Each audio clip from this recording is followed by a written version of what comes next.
kalau dari draft tergantung Nolannya dari farming patternnya, Ji. Yeah. Kalau dia dapat 15 cepet, ini mestinya game Onyx. Oke. Cuman lagi dan lagi, Fabian dengan Suyo loh kali ini.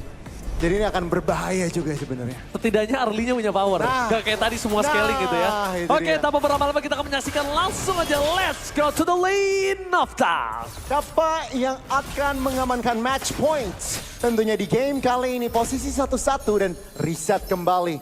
Dan tampaknya tadi Ji, lu ngeliat Cloud dan langsung bener Cloud muncul. Kayaknya ini berarti udah enak banget ya lawan mungkin dari Eve-nya, dari Moskovnya no problem. Nah, kondisinya kali ini kita lihat.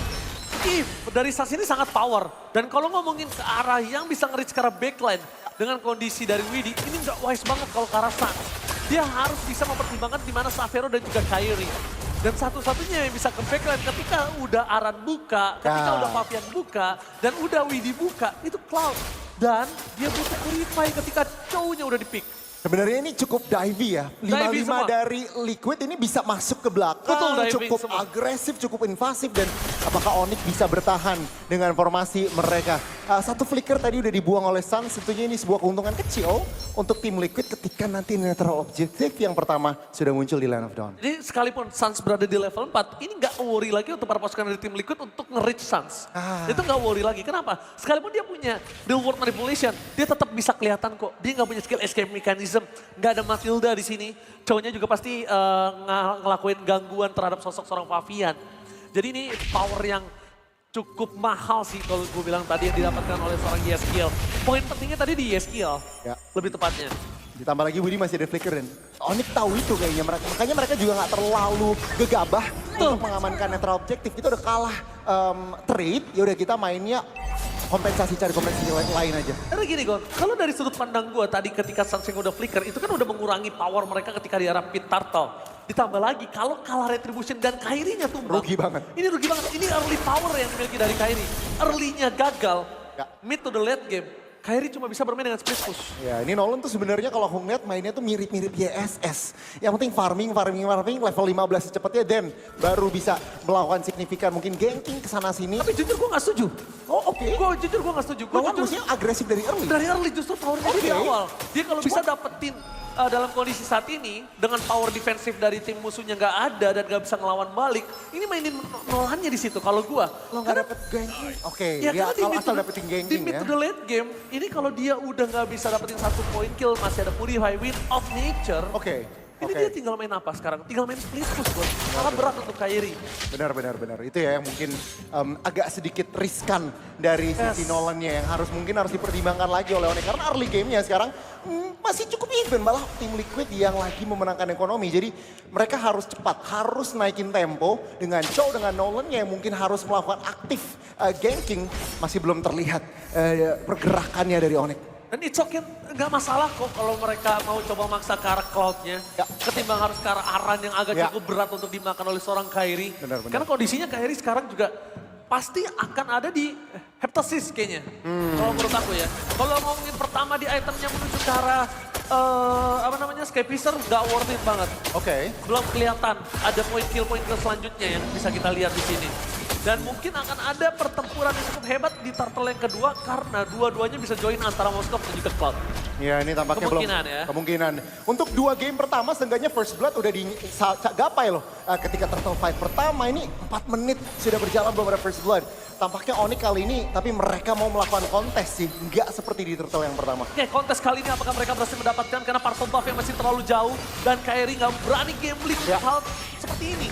Dia menuju ke arah purple nampaknya. Tapi para pasukan dari tim Indonesia, ini mereka ini punya agresivitas gameplay dari semuanya. Ya.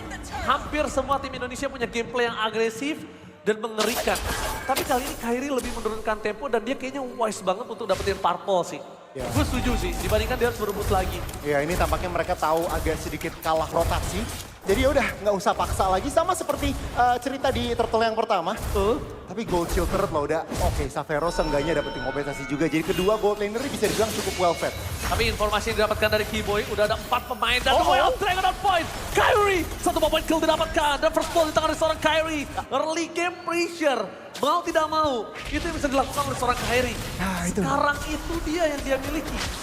Ya. Dan dia manfaatkan dengan baik. Nah itu tuh, kalau Nolan at least ada angle-nya untuk melakukan ganking, untuk melakukan pick off, pasti dia harus berada di posisi yang tepat. Kalau enggak dia sebisa mungkin nggak kelihatan di map, Ji. Sebisa mungkin nggak kelihatan di map. Dan struktur tampaknya yang lebih sedikit diuntungkan oleh TLID karena satu nyawa lagi di area atas. Di area tengah, Onyx juga tampaknya tidak mau terlalu terburu-buru. Meskipun first blood dan 1 kill ini jatuh ke tangan Onyx, tim Liquid ini masih cukup bisa memegang kendali dari segi ekonomi. Karena mereka masih menunggu Keyboy punya power momentum untuk The Way of Dragon-nya. Tapi kali ini dengan kondisi kalau misalnya Fabian menuju ke arah War Axe, ya dan itu dia, betul sekali. Dia menuju ke arah War Axe, dia akan lebih sustain. Dia akan lebih berani kalau ketemu Kairi sampai saat ini. Dan kalau misalnya kondisi dari para pasukan dari tim Onyx, mereka lagi nge-buying time. Sadar gak gue? Dia nge-relay banget game ini ke arah belakang. Dia nge-stretch game ini supaya Sapphire punya power. Dia benar-benar nge-stretch ini untuk Sapphire dan Suns. Dan itu yang terjadi saat ini. Tidak terlalu bermain agresif. Pick over juga nggak dilakukan Kairi dengan sosok dari Nolannya. Berarti tandanya setidaknya dia ngelihat Moskov ini bisa menjadi jawaban untuk mereka di area late game. Ya itu yang tampaknya menjadi metode dari Onyx. Gak mau terlalu agresif, dalam arti tidak mau terlalu buru-buru nyari fight. Dan ya ini yang terlihat ya, Kairi dan juga Moskov yang sudah melakukan split push. Atau mungkin urusin lane-lane kiri kanannya. Mungkin mereka kali ini bisa ada firepower untuk melakukan kontes, Ji. Tapi lihat. Dari sosok dari seorang Aran, ini masih terlalu tebal untuk bisa dimakan. Tapi Keyboy di depan sana maka menargetkan seorang Yaskiel. Aran tidak akan tinggal diam. The power of retribution tapi di depan sana Fraction telah dikeluarkan. The blazing red from Myron Sheki. Berhasil memukul mundur berapa pasukan dari tim Onyx. Bahkan Keyboy yang ter-take down kali ini. Tidak ada damage tambahan dari tim Onyx. Mereka memang tidak memiliki power untuk di early game seperti ini. Dan saatnya para pasukan dari tim Onyx mundur ke arah belakang Aran. Iron Sheki is coming. Kairi menjadi target utama. Mundur ke arah belakang tapi sosok Sapphire. The best thing yang bisa dia lakukan adalah split push. Power of turret. Karena nggak ada lagi yang bisa didapetin selain itu. Seenggaknya dapetin 3 item pentingnya dulu, krusialnya dulu. Dan mungkin kita akan lebih bisa expect Sapphire mencari action fight. Dan ya itu dilakukan. Saat ini tim Liquid berhasil mendobelkan ekonomi mereka dalam 2 menit. Dan itu menurut aku bagus. Bagus banget untuk Iron Shiki. Untuk Iron Shiki dan juga tim Liquid. Nah Onyx mungkin harus pelan-pelan nih. Udah nggak bisa terlalu, harus mikir lagi.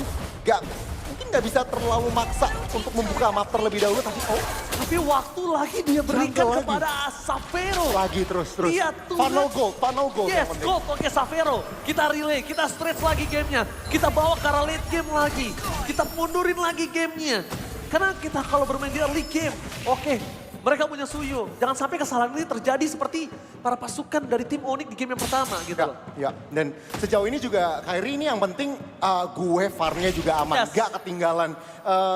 Lagi dan lagi gak mau terlalu kelihatan banyak di map.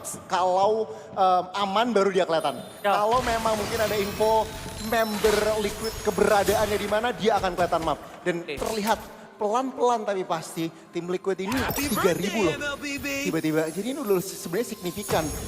Aku pengen lihat TLID pull the trigger untuk cari opening. Oke, kita ngomongin ke arah difference gold 2.600. Dan saat ini, kalau kita ngomongin Moskov dengan sosok dari Cloud, ini kondisinya berbedanya tidak terlalu jauh loh. Moskovnya masih bisa ngejar. Ya mungkin sekitaran dari 6.600 ya harusnya Moskovnya ya. Harusnya, tapi di depan sana Sapphire, versus everybody. Coba selamatkan dari Yaskiel. Berhasil menutup karena sosok Sapphire. Menjadi momentum yang sangat penting untuk bisa mendapatkan satu buff Lord Trauma. Tapi lihat Iron Shiki dengan fracture yang dimiliki dari seorang Kairi.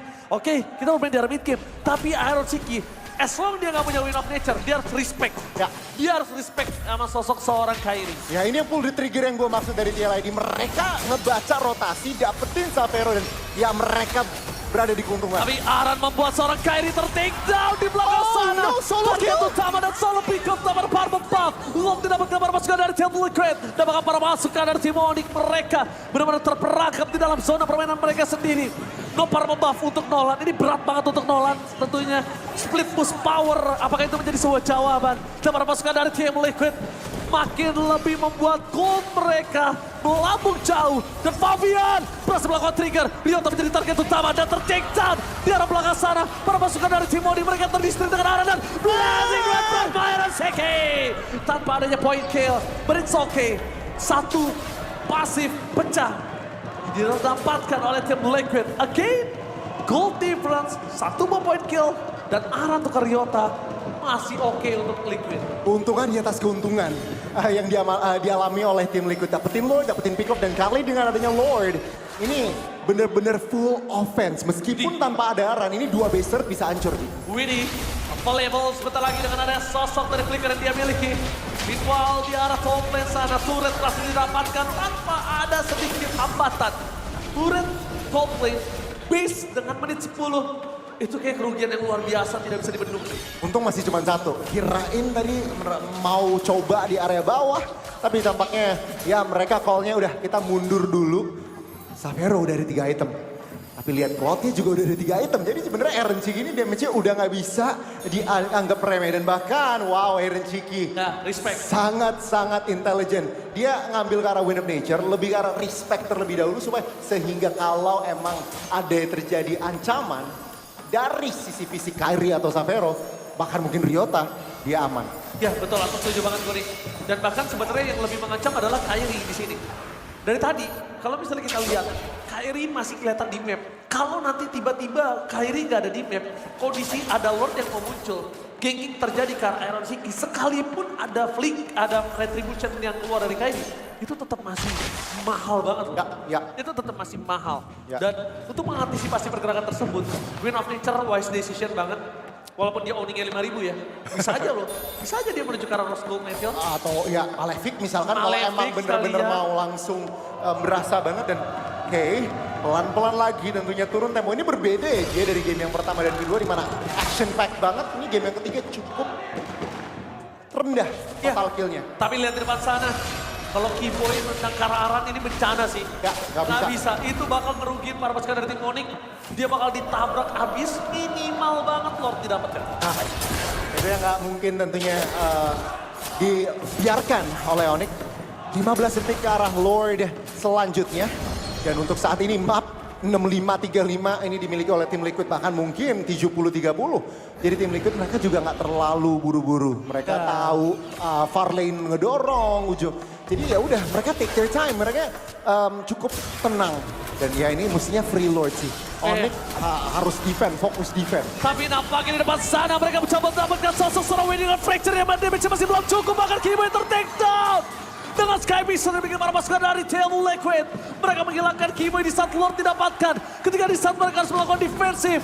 All in yang gak all in banget. Keraguan dari offensif yang dibikin dari tim Onyx. Gori. Firepower-nya kurang, Ji. Firepower-nya kurang dan kurang burst. Yves DPS, Moskov juga DPS. Dan tampaknya tim Liquid apalagi sosok Aran yang tebal sekali. Ini bukan targeting yang tepat. Tim Liquid kali ini dengan base di area atas ini terbuka. Apakah kita akan melihat game yang relatif cepat lagi? Lagi dan lagi. Onyx mereka harus melakukan defense. Apakah mereka mampu? Bisa. Mereka ada Yves, mereka ada Moskov. Ryota bisa buying time, tapi kita lihat eksekusinya. Apakah ini final push di game kali ini? Apakah ini menjadi final push seperti kata Goni? Meanwhile dari seorang Xavero coba memberikan damage menuju ke arah piercing ke arah belakang. Para pasukan dari tim Onyx mereka belum mendapatkan Keyboy. Almost is never enough. Fokus dari damage yang diberikan, tapi lihat WD. Blazing grab dari sosok seorang Iron Siki.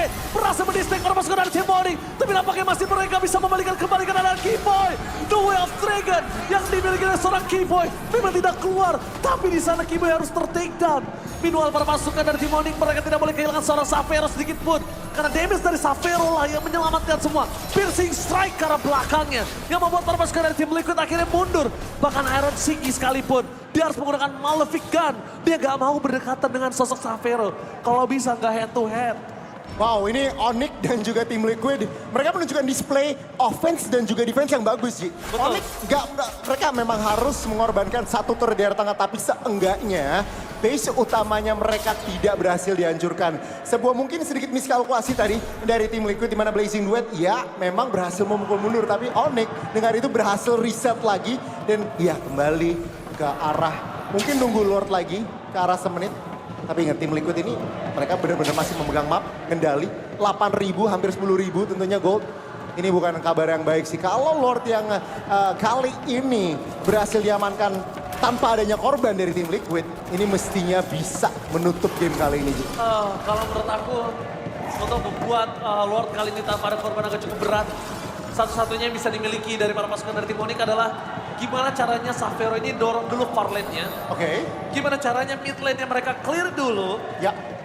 Pastikan cuma ada top lane aja yang untuk mereka bisa bolak-balik dengan dekat. Karena kalau ini mereka nggak kontrol far lane-nya, ini bahaya banget. Xavero udah pasti ketahuan posisinya kalau nggak di jungle akan ada di top. Oke. Kalau di far lane, Xavero bisa datang kapanpun. Ya. Tapi kalau dia nggak datang sekalipun, team fight jadi menangan dari tim Onyx walaupun dia nggak dapat Lord, dia dapetin turret. Ya. Gamblingnya harus tepat dan call dari siapapun dari tim Onyx ini harus benar-benar on point. Harus perfect banget. Conceal tampaknya menjadi call-nya. Onsil menjadi call-nya dari seorang Keyboy, terdeteksi oleh seorang Yaskiel, tapi nampaknya sosok dari seorang Ryota harus membuka badan di sana. Iron CK masih ada Dexter dan Xavero. Ingat, Widdy bisa ada dimanapun, kapanpun untuk bisa menutup karena seorang Xavero. Satu kali team fight, tapi Keyboy kali ini Way of Drag menunjukkan seorang Widdy. Masih dapatkan tapi Blazing Duet from Iron CK. Berhasil membawa perandangan tapi tampaknya ada gak kuat tahan dari Xavero. Kehilangan sosok seorang Ryota membuat permasukan dari tim Onyx kali ini harus mundur ke belakang. 2 berbanding 1 gak terlalu worth it.